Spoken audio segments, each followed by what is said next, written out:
Евразиянын борборуна болгон саякатыбызды улантабыз. Өткөн берүүбүздө мекенибиздин түштүк чегинде Кароол дөбөт чек ара постунда Чоң Алайдын Карамык кыштагында болуп, Улуутоо акынынын ырын угуп каргашалуу баткен окуясында бомболоодо калган кара тетиктеринин муңун угуп, изилденбей калган Кызыл Коргон чебин көрүп кайткан элек. Эмки сапарыбыз Кыргызстандын батыш чеги Баткен областынын Көкташ айылына болмокчу.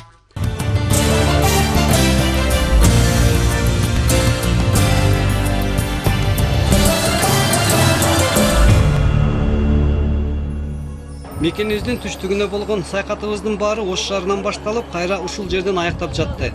Алайдан кайткан соң бир күн эс алып, түштүк борборубуздун негизги тарыхый жайларын кыдырып чыгууну туура көрдүк.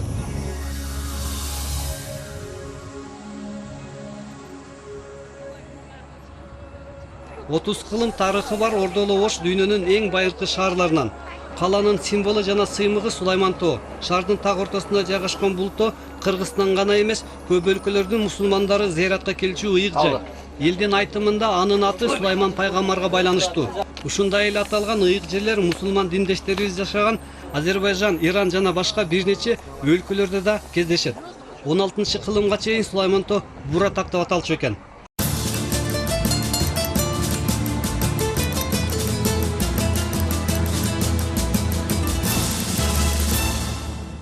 Тарихи археологиялык Сулайман тоо комплексинин музейи табигат жараткан ишен үңкүрдүн ичинде жайгашкан. Аны негиздегендер үңкүрдүн ичин көп өзгөртпөй, зал тепкичтерди, жаратылыш рельефтерин сактап курушкан. Музейде байыркы бабаларыбыз колдонгон буюм теримдер, кыргыздын маданий тарыхый мурастары чогултулган. Ислам динине жана аны кабыл алганга чейинки доорлорго байланыштуу экспонаттар да бар. Кудай өзгөчө күч берген, ишендикке ишеткен. Түштүк Сибир шаманы аябай кыргыз шаманына окшоштурушат. Анын көзү көк, чачы сары болгон. Байыркы учурда кыргыздар көзү көк, чачы сары калп болгондуктан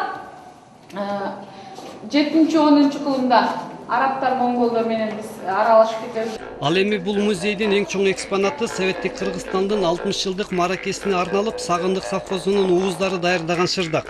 Анын боёгу өчүп көп жерлерин көбө жеген. Шырдактын үстүндө турган күбөлөр куруткан бозуй азыр жаңылоого жөнөтүлгөн.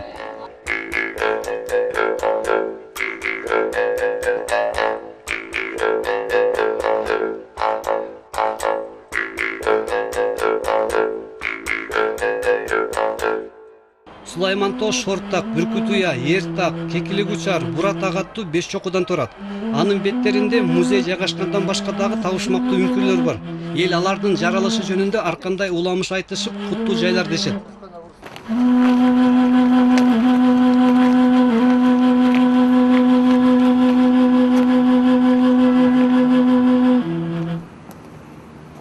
Сулайман тоосунда жалпысынан 7 үңкүр бар. Алардын эң коозу мына биз турган 40 жылтен үңкүрү. Эмне себептен мындай талып калган так эч ким билбейт. Манас эпосунда 40 жылтенге байланыштуу же башка себептерден улам ушундай талып калганбы, так айткан киши жок. Бул үңкүрдү ошондой эле Чилтен хан деп коюшат. Үңкүргө 3 жагына кирсе болот, ошондуктан аны Тешик таш деп аташат. Куттуу делгени менен ага бардык эле келгендер аяр мамиле кылышпайт. Таштардын бетине түстүү боектор менен ысымдарын жазган аз келгенсип, от жагышып, ышта кылышкан.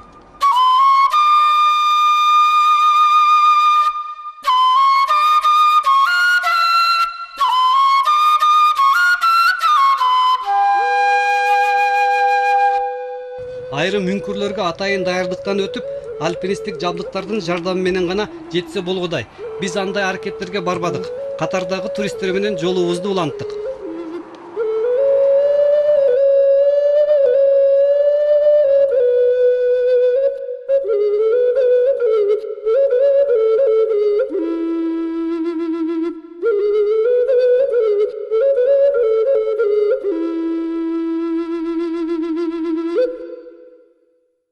Ал эми бул үңкүргө жөрмөлөп гана кирсе болот. Элдин айтуусунда анда Сулайман пайгамбар сыйынып, анын тизесинен колунун издери калган.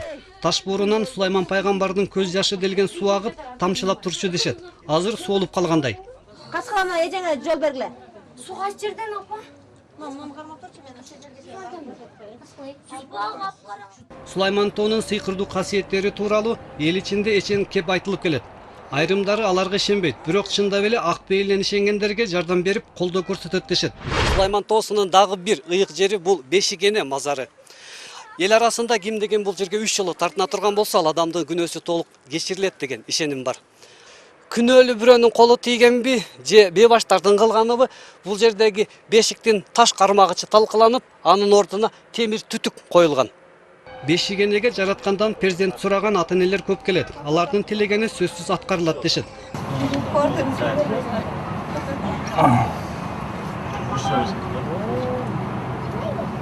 Сулайман тоонун дагы бир касиеттүү жери бел таш деп аталат. Ким деген бул жерде артына жатып 3 жолу сыйгаланып түшсө, ал бел ооруларынан айрылат.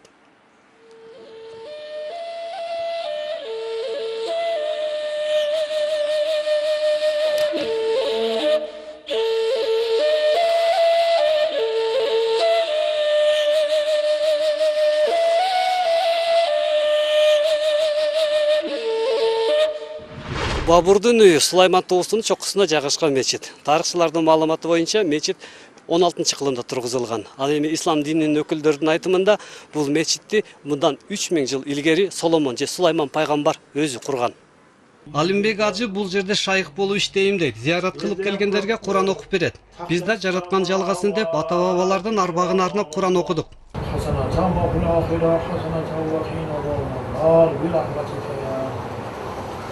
Ажынын айтымында улуу моголдор мамлекетин түптөгөн Бабур чындап эле узак жыл бошто жашаган. Бирок анын үйү тоонун этегинде болгон. Сулайман пайгамбардын мечити Бабурдун үйү деп аргасыздан аталып калган дейт. 53-жылдары берди бузабыз деп атеисттик доордо берге эл көп сыйынат экенде бузмакчы болгондон бер Бабурдун үйү бул мечит эмес деген максатта алып калынган деген жазууну окудук биз өзүбүздө. Ага карабай атеист агайлар өткөн кылымдын 60-жылдары мечитти жардырып бузушкан. 90-жылдары шаар тургундары анын калдыктарынан курап, ашар жолу менен кайра калыбына келтиришкен.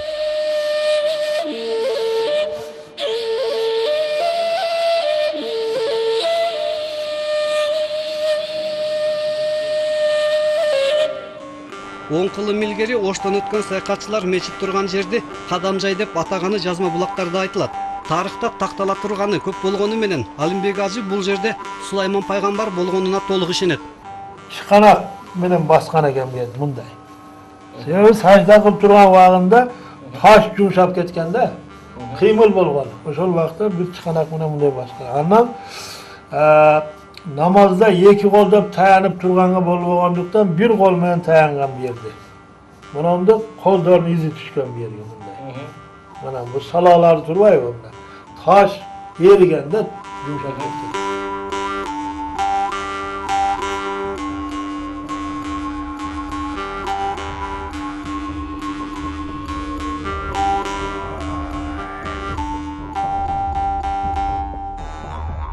Сулайман тоонун 40 куттуу ыйык жерлеринен өтүп, зыярат кылсаң Меккеге ажылыкка барып келгенге тете деген ишеним бар. Убакыттын тардыгынан алардын баарысына жете албадык. Ага карабай чоң иш бүтүргөн болуп, ылдый көтөрүңкү көңүлдө түштүк. Аны тоо этегинде биздин доорго чейинки 1000 жылдыкта таш бетине чегилген сүрөттөрдүн тамгаларынын абалы бузду. Алардын каралбай калганын, эң баштар аттарын жазып, бузганын, талкалаганын көрүп, зээнибиз кейиди.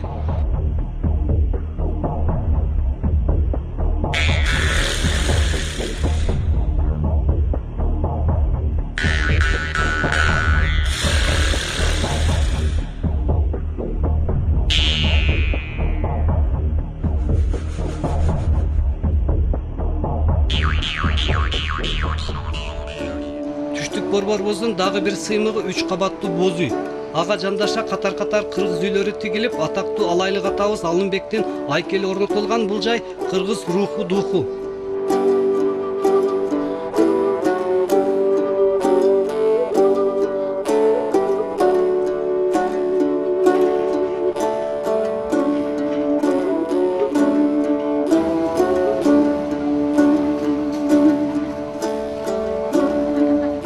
Кыргыз үйү өзүнүн көлөмү менен таң калтырат. Биринчи кабаты 18 канат 280 уукту, экинчиси 12 канат 104 уукту, үчүнчүсү 5 канат 64 уукту. Жасалгаларын көргөн көз сүйүнөт. Бир учурда мындан да мыкты кооз болчу дешет.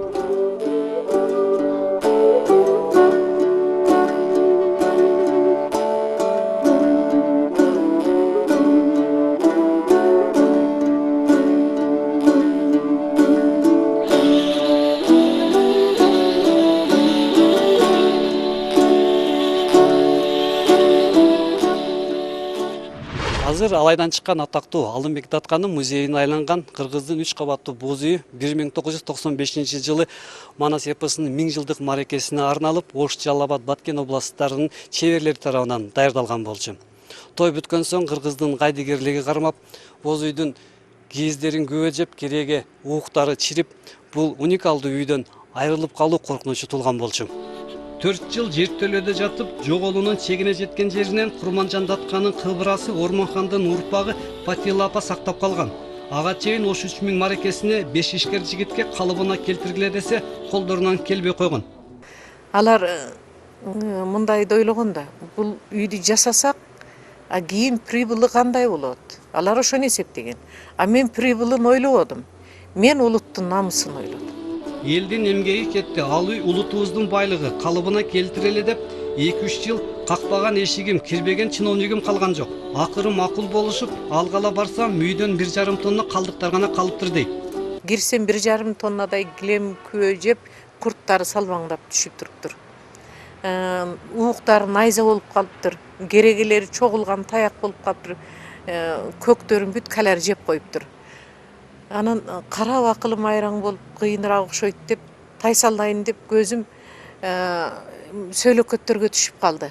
Манастын анан эми баягы айкелге окшош гипстен жасалганы бар эле да. Манастын Каникейдин Бакай атанын. Ошол үчөө мени ээрчип алгандай эле бизди алып чыгып кет дегенди карагансып аябай эле кыйнала бердим. Манастын айкелинин кулагын, Каникейдикинин мурдун, Бакай атаныкынын колун келемиштер жеп кеткенин көрүп, алар бизди таштап кетесинби деп, жалдыраңансыган көздөрүн элестетип, алып кетем дедим. 3 үйүмдү ижарага коюп, кредит алып калыбына келтирдим дейт.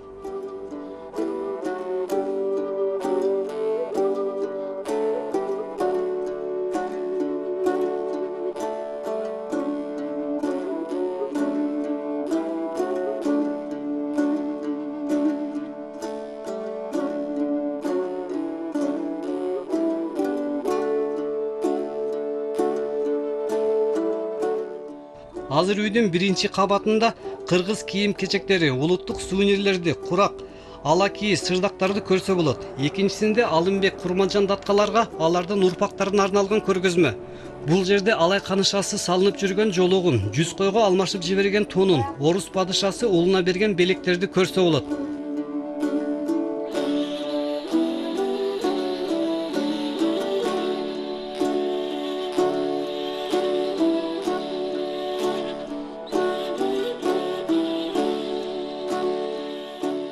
Коштошуп жатып, кыргыздын түндүк түштүгүнөн чыккан кырандардын тукуму болгон Патила апанын батасын алдык.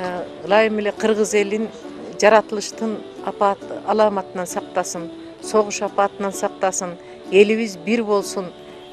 Мен Ормонханга дагы, Алымбек Даткага да кыбыра катары айтар элем, биз бир элбиз.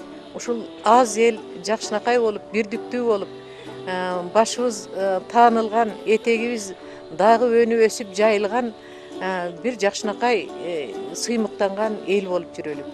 Биз түптүү элбиз, канча элдин башын бириктирген. Кыскасы, биздин элге кетпес дөөлөт келсе экен, Кудайым кыргызга берекепейизди кенен берсе экен.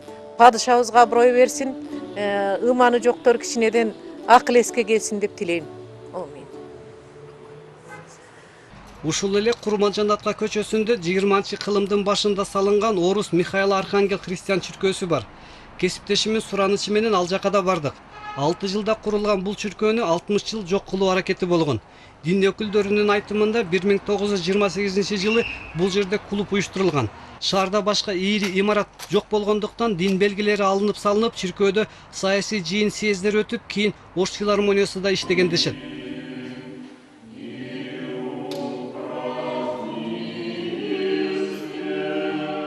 Ал эми бул Совет доорунда чиркөөгө кошулуп салынган имарат спортзал болчу. Кийин бул жерде шаардык дискотека жана башка оюн зооктор өткөрүлчү дешет.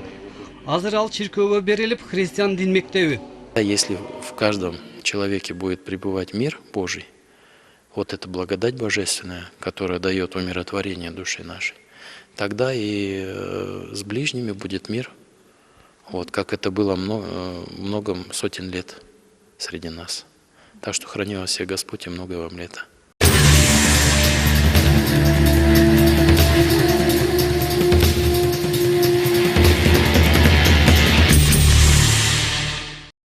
эртеси таң атпай аттанып Баткен тарапка жол тартты. Жете турган жерибиз Көкташ айылы. Ага 1000 чакырым жол. Фергана өрөнү артта калып, кайрадан тоолор башталды.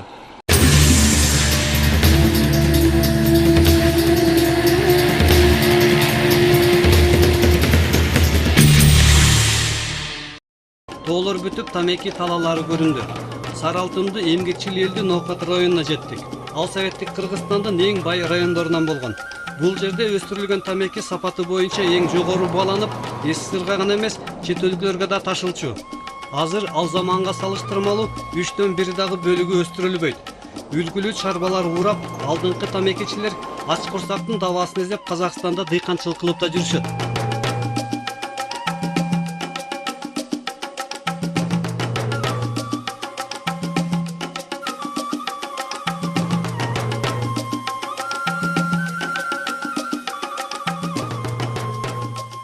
Андан ары сапарыбыз көмүр кеңчилердин каласы Кызылкыяга болду.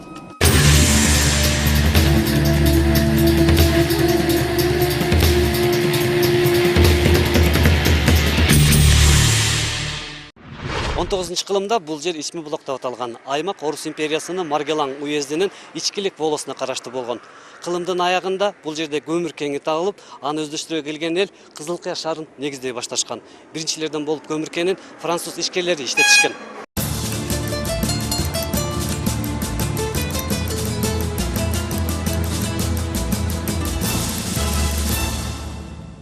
Кызылкыянын башка дагы тарых таржымалын билүү максатында жергиликтүү музейге баш бактык. Бул Баткен областындагы эң эски музей. Аны кызылкыялыктар өз күчтөрү менен ачышкан экен. Одежду шахтерскую, вот в смысле. Музейдин алгачкы экспонаттары шахтер кеңчилердин кийимдери, колдонгон буюмдары. Ошондой эле бул 18-кылымдан калган соку болуп саналат. Музейчилердин сыймыктанганы 17-кылымга таандык кыргыз кара мылтыгы. Аны музей бир самосвал көмүргө алмашкан. И взамен тот попросил: дайте мне самосвал угля. Кара мылтыктын ээси Апшырдык мерген анын акысына көмүр сураган. Музейдин жетекчиси шаар бийлигине кайрылып, алар бир самосвал көмүр бөлүп беришкен. Азыр бул музейдин эң баалуу экспонаты. Музей пополнил стенд старинным ружьем Карамультук, который стреляет с помощью пороха. И это гордость музея, это очень ценный экспонат. Кызылкыянын көмүрүн алгач Шот жана Фос аттуу француз ишкерлери каза башташкан. Жал деген кыргыз айылынын жанынан көмүр кенин ачып, аны иштетишкен. 1908-жылы алардан орустар сатып алышкан экен.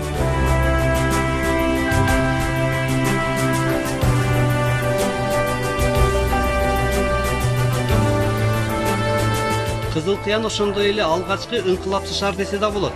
Мындан туура 102 жыл илгери 1905 жылы март айында шахтерлор азыркы Кыргызстандын аймагында биринчилерден болуп митингге чыгышкан. Эмгек шартын оңдогула айлык акыны көтөргүлөдү.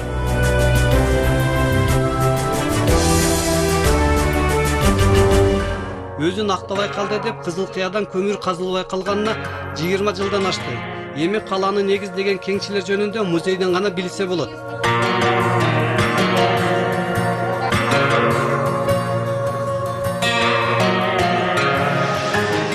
Өз учурунда Кызылкыяда кийим жана бут кийим тигүүчү фабрикаларда иштеген. Алар чыгарган совет жаштары кубалап кийген спорт кийимдери да азыр музей экспонаттары.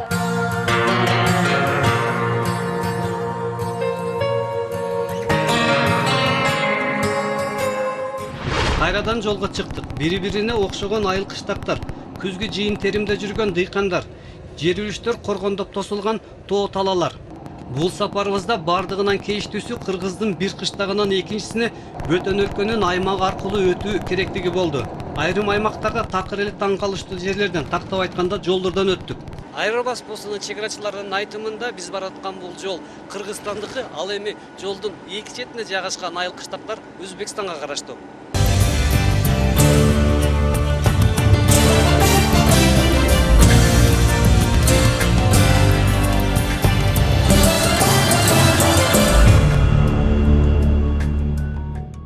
Анколонгон өзбек чеграчыларынан анклавтардан өтүү үчүн өз жокейлерибизден жардам сурадык. Кыргыз чеграчылардын кеңеши боюнча тасмага тартуучу жабдыктарыбызды жыйнап, унаадан чыкпай турган болдук. Камераңарды көрүп калса тынчыларды басылышат. Бардык кассетаңарды текшеребиз деп чыгышы мүмкүн дешти.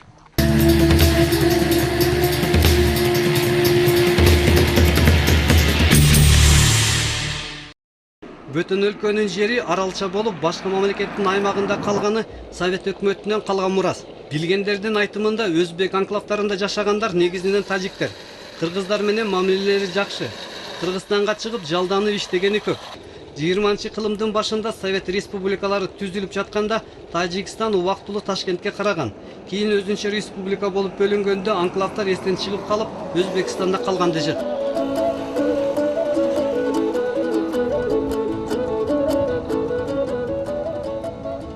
Ошентип Кыргызстандын эң жаш областынын борбору Баткенге келип жеттик. Шаардын борборунда көзгө-өзгөчө жылуу учураган айкел турат. Ал эркиндик аталган бир колуна түндүк кырмаган айымдын эстелиги.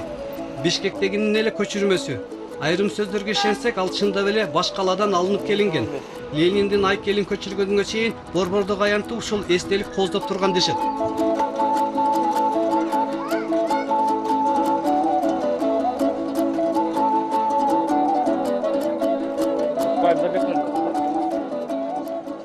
Баткен өзүнчө област болгону бул аймакка жакшы болду. Өнүгүүсүнө түрткү болду дегенибиз менен Баткен толук кандуу шаар област борбору болушуна дагы көптөгөн капитал, эмгек, эрк, көңүл керектей.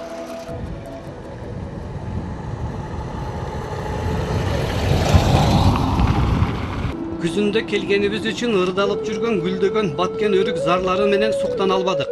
Жалбырагы жашыл, сары, кызыл болгон бактарды араладык.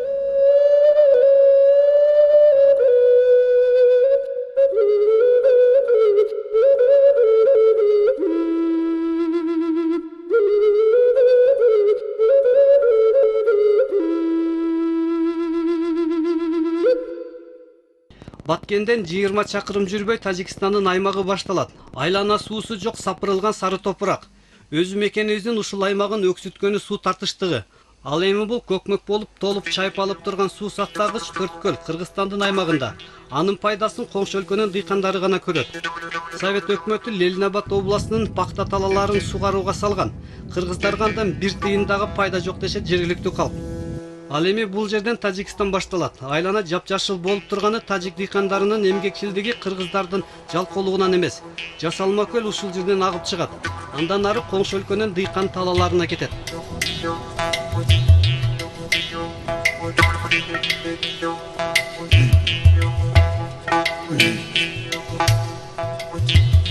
Тажикстандан да чеграчылардын сөзүн угуп, видеокамераларыбызды жыйнап коюп, эч нерсе тартпай өттүк. Антпесек деле болчу экен. Чеграда пост эмес, тажик жокейлер да көрүнбөдү. Каныкей энебиздин мекенинде жолдорго белги койгондон баш тартышканбы, адашып да кеттик. Жол сурап кайрылсак, бири-бирибиздин тилибизди түшүнбөйбүз. Орусча сүйлөгөнүн жолуктура албадык. Акыры ак калпакчан кыргызымды көрүп сүйүнгөнүбүздү айтпа. Жолду тактап алып, кайра алгаладык. Караңгы киргенче Исфана шаарына жетишибиз керек эле.